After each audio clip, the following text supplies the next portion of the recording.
Quero agradecer a professora Viviane, convidar para sentar um pouquinho, porque ela já ficou bastante tempo aqui, né? Em pé, empenhada. Opa!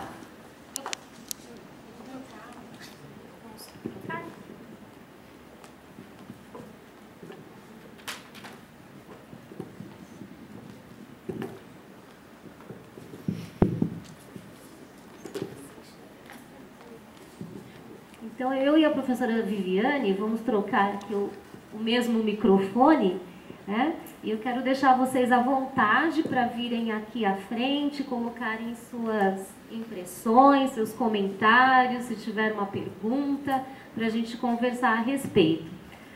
Bom, eu achei muito importante a fala da professora, né? Porque ela se coloca de uma forma questionadora perante a sua própria vida, perante o mundo do trabalho, as sociedades apresentadas, né? Porque a gente vê muito o uso da tecnologia dentro da sociedade mercantil e a sociedade do trabalho.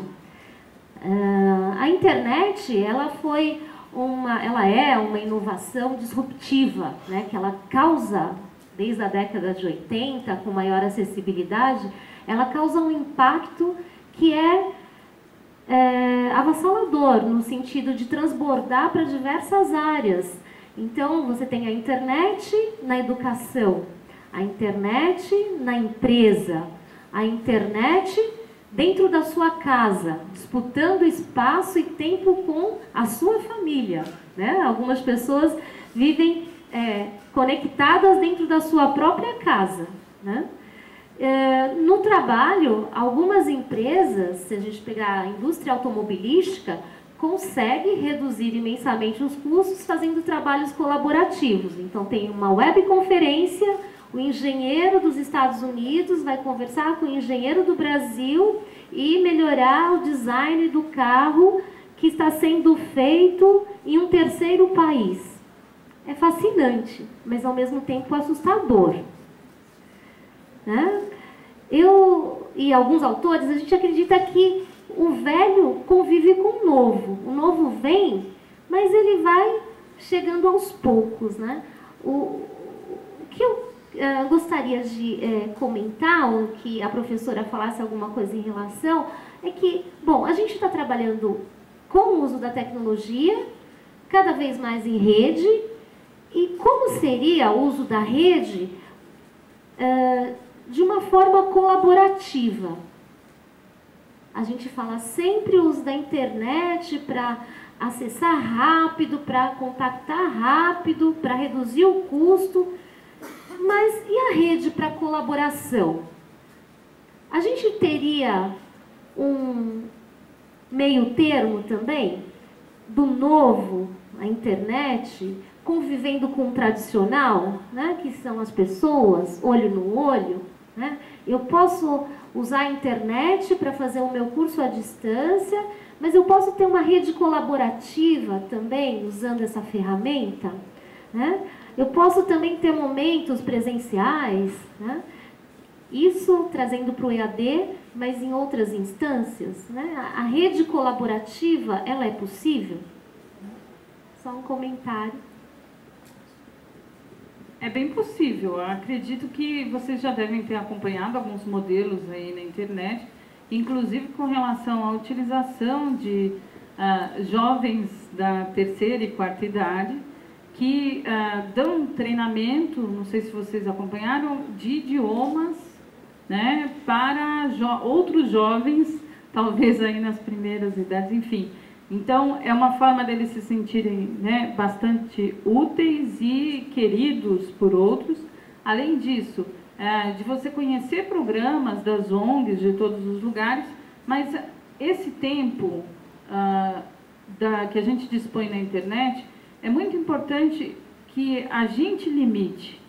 E ele vai ser melhor ou pior, ela vai ser a boazinha ou vai ser a vilã, dependendo da forma como você trata essa inovação na sua vida. Estar conectado 24 horas por dia não vai fazer a sua vida melhorar. Não vai torná-lo mais ligado nas mudanças. Vai torná-lo dependente.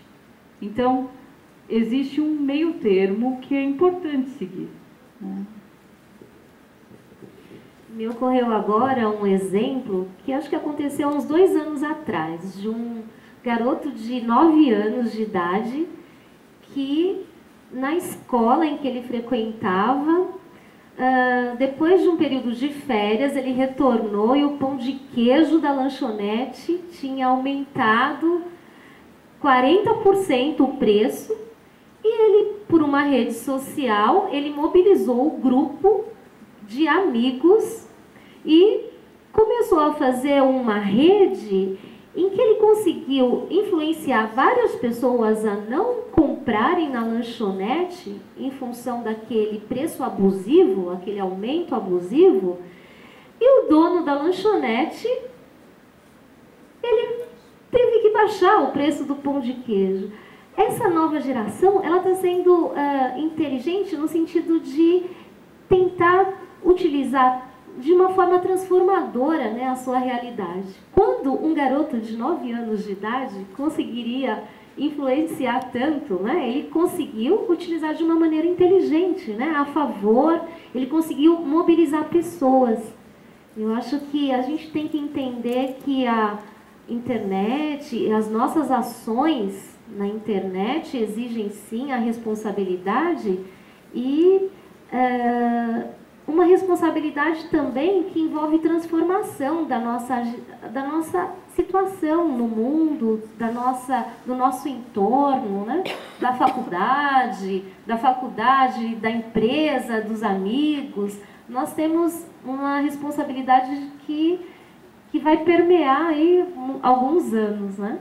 A internet pode ser sim um agente transformador, mas não é a internet algo intangível que vai lá para Paulista fazer manifestação, né? São as pessoas, né? São as pessoas. Atrás das máquinas, equipamentos, tem pessoas. Então, acho que a gente tem que retomar um pouco esse olho no olho e humanizar a ferramenta da internet, né, de uma maneira em que todos possam, de fato, interferir. Hoje vocês estão mais calmos? Tem uma pergunta? Por favor, se identifica com o nome, o curso. Boa noite, meu nome é Gustavo, eu sou do 5º semestre de Comércio Exterior Noturno. Bom, eu queria saber se a opinião de vocês, como que a tecnologia vai influenciar, por exemplo, a tecnologia está se desenvolvendo e está se tornando muito mais abrangente, e qual seria o papel da tecnologia na substituição do trabalho humano no futuro? Porque, por exemplo, há uns anos atrás a gente teve o implemento, vou usar um exemplo, da tecnologia nos ônibus. Nós tínhamos os cobradores que precisavam trocar dinheiro, tarifar, etc. E no implemento daquelas maquininhas no ônibus, eles começaram a fazer manifestos porque eles acreditaram que eles iam perder o emprego. Então a tecnologia ela vem substituindo o trabalho humano e a internet tem um grande papel nisso. Eu queria saber a opinião de vocês quanto ao futuro. Como vai ser a substituição do trabalho humano pela tecnologia?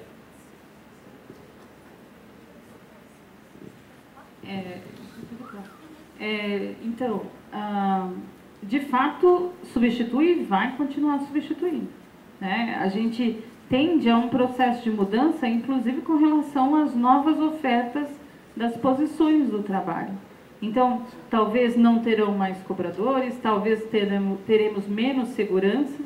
Se você puder fazer aí também um paralelo com relação às seguranças, por exemplo, antes você tinha, supondo, num shopping, 40, 50, 100 seguranças. Hoje você tem um QG com câmeras em todos os lugares e um segurança por andar, quando tem. Isso vai ser prejudicial?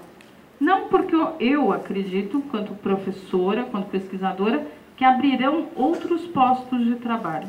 Por exemplo, desenvolvimento de tecnologia. Por exemplo, desenvolvimento de tecnologia, porque precisará de um olho clínico, veja, um segurança que tem experiência de campo, ele bate o olho numa câmera, ele consegue identificar quem está no movimento suspeito, quem não está. Então, não vai ser uma mão de obra desperdiçada, né? Ela vai sofrer aí um upgrade e vai ser reutilizada uma outra posição. É o que eu acredito e é o que eu tenho visto acontecer no mercado.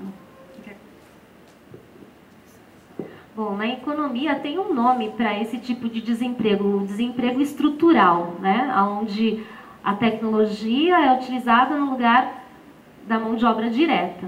Então, se a gente pensar lá na Revolução Industrial, tinham os movimentos luditas, né? As pessoas indo lá quebrando equipamento porque eles acreditavam que aquelas máquinas enormes iriam tomar seus postos de trabalho. Isso vem ao longo da história. Se a gente pegar nos anos 90, muitos funcionários quebravam computador dentro das empresas, com receio de serem demitidos. Esse processo de mudança precisa vir colado com uma necessidade de entendimento, de compreensão da realidade. As pessoas precisam entender como esses equipamentos poderiam ajudá-las a fazer mais rapidamente o seu trabalho, de uma forma mais organizada. Mas, de fato, muitos perderão o emprego, né? Porque as máquinas não fazem greve, as máquinas não têm filhos, não têm problema na família, né? O funcionário muitas vezes está lá trabalhando, tem um acidente de trabalho porque ele está com, né, o pensamento lá no filho dele, né, que ficou na escola, não sabe se vai ter aula, né, ou se está em greve. Agora, a máquina, você já elimina todas essas variáveis. E eu acredito sim, na mesma direção que a professora, que novas profissões surgirão, né? Se não for o desenvolvimento de um aplicativo, vai ser o desenvolvimento de o web designer, vai ser outras novas profissões que vão surgindo.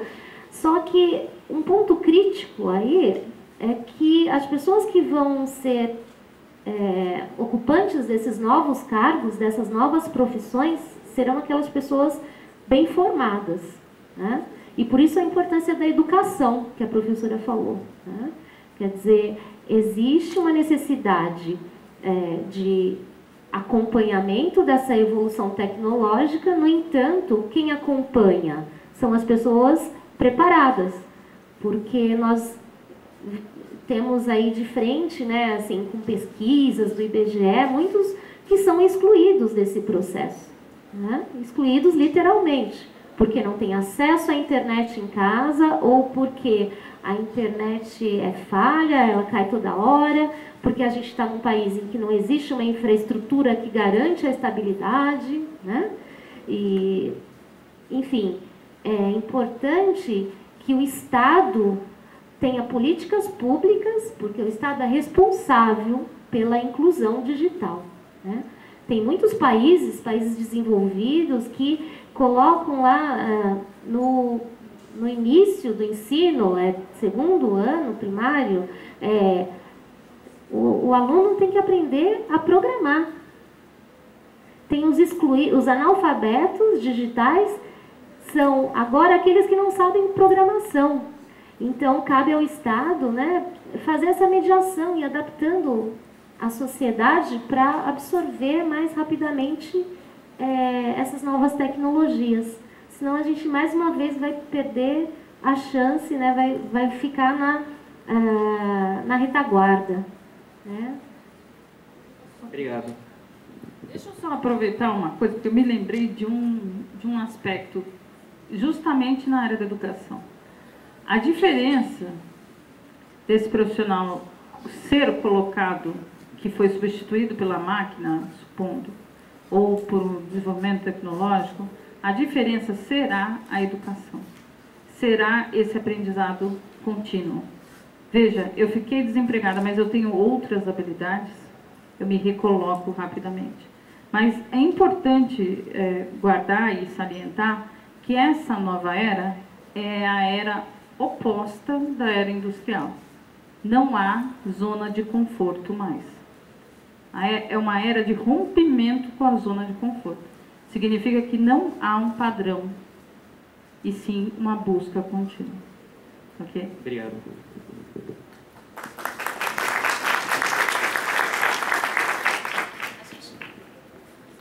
Vamos fazer mais duas perguntas, que são dois que estão aí na fila, e aí a gente é obrigado a encerrar, porque tem mais dois professores para fazer apresentações. Boa noite, professoras. Sou Kleber, sou aluno de gestão no semestre. Queria só, antes de fazer a pergunta, fazer um comentário referente à pergunta do nosso colega. Um tempo atrás eu assisti uma palestra que falou das novas tecnologias. Era uma palestra a respeito de uma tecnologia chamada Cognitive Computing, vocês já ouviram falar, que seria um computador cognitivo. Então, ou seja, acho que no futuro a gente vai ter que correr muito atrás. Quem está desenvolvendo isso é a IBM, eles já estão bem adiantados. Seriam computadores que teriam algoritmos capazes de tomar decisão. Então, esse processo de gerenciamento pode ser que no futuro seja todo feito por computadores. Então, é uma questão a se pensar, só um complemento. Mas a minha pergunta é referente a um conceito de liderança. Nós sabemos que liderar pode ser definido como influenciar. E que, pela difusão da informação, tem muita questão de manipulação de pessoas. Eu queria saber a opinião de vocês. Deveria existir algum controle de informação ou se isso deveria ser totalmente livre?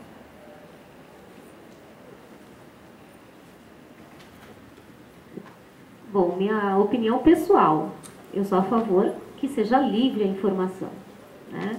Se o governo chinês estabeleceu lá que a Google não vai entrar e que o cidadão chinês ele tem restrições à informação, eu acredito que esse cidadão ele vai buscar outros caminhos para encontrar a informação. Acredito que nós temos que ter essa responsabilidade para usar a informação e que ela deve ser, sim, livre. Claro, as restrições seriam no sentido de resguardar, por exemplo, uma criança acessando sites que são devidos para a sua idade, né?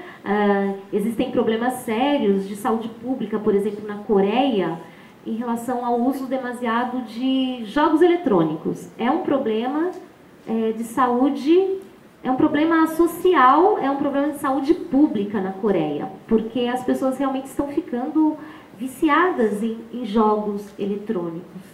Então, é uma questão que a sociedade tem que discutir e verificar, né, qual que seria a terceira via, né, como chegar a resolver esse problema. Usando com responsabilidade, né, e quem toma a decisão de até que medida você vai buscar a informação é o sujeito, né?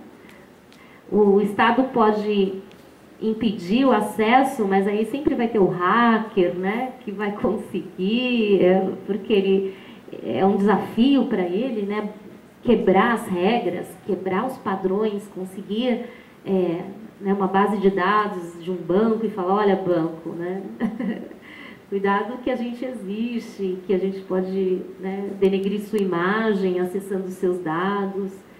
Então, eu sou a favor que seja livre. Só com relação àquele aspecto que você levantou do desenvolvimento cognitivo por meio da máquina, isso vem ocorrendo, né, ao longo dos anos, não só pela IBM, mas por outras máquinas, acredito, por outras empresas. Acredito que o professor Deluc possa depois explicar melhor para você, mas você já tem isso. Veja, você abre a sua rede social, supondo de novo eu vou voltar no Facebook. Você abre e faz algumas escolhas por lá. Seja curtir páginas, seja ver. Você vai ver que por algoritmo, é isso, Deluc, essas mesmas escolhas voltam para você em outros momentos. Tá? Então, esse futuro aí não está tão distante. Tá? Agora, com relação à liderança que você mencionou, acredito que há uma responsabilidade do líder, mas o líder hoje ele não tem o papel do general. O líder hoje tem o papel do colega que conduz, que dá segurança para um determinado trajeto, que trabalha junto, né? Que não é aquele que manda, é aquele que talvez recomenda, que sugere, mas é o que direciona. Eu acho que a gente está caminhando para um novo formato de gestão. Sempre mudança. Quer complementar? Só quero comentar, né, que é um exemplo, somos nós duas. Nós estamos na equipe de EAD da faculdade da FATEC Barueri. A professora tem uma qualificação, eu tenho a mesma qualificação, se a gente pensar na graduação, por coincidência na mesma instituição e trabalhamos juntas. Então as lideranças, elas são transitórias. Isso é bem importante deixar claro, né? As pessoas agora não podem se apegar ao cargo e achar que vai se aposentar naquela função. Hoje a gente tem que se preparar para um dia ser liderado, outro dia estar naquela equipe trabalhando junto, né? Porque nós estamos em momentos transitórios. Muito obrigada. A gente agradece a professora Viviane, né, que se dispôs a preparar a palestra. E pode falar, Lívia. Ah, Rosana ainda tinha uma pergunta. Você pode conversar particularmente? Sabe por quê? Senão o professor Deluc, ele vai ficar sem tempo, porque eu já vou cortar dele aqui, ó. Ele tem 25 minutos para fazer a apresentação dele. A gente debate, faz o intervalo, a professora Márcia busca os alunos dela e a gente assiste. Eles estão em prova. Olha aqui, no segundo horário. Tá ok. Só para a gente dar um break, né? Pode ser, Rosana? Muito obrigada.